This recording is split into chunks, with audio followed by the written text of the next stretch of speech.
pela TV Globo sobre a preferência dos eleitores. O Jornal Nacional está começando.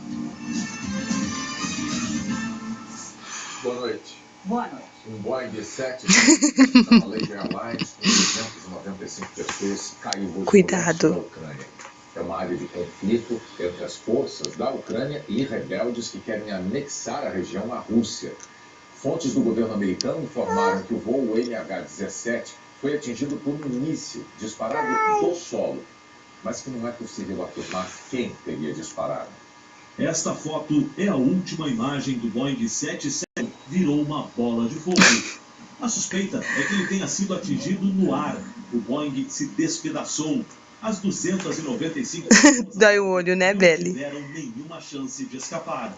Todas morreram. O avião da Malaysia Airlines saiu de Amsterdã, capital da Holanda, ao meio-dia, em direção a Kuala Lumpur, na Malásia.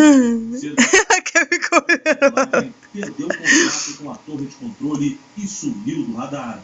O avião teria sido atingido ao sobrevoar a leste da Ucrânia, a 60 quilômetros da fronteira russa, uma área dominada por separatistas ucranianos. Coisa rica. Caiu na região de Donetsk.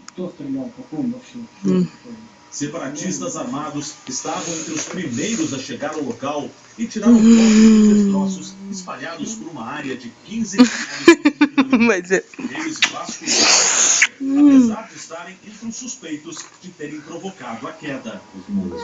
O presidente da Ucrânia, Petro Poroshenko, convidou especialistas holandeses para participar da investigação. Ele disse que não Cuidado. foi um acidente ou uma catástrofe, foi um ataque terrorista.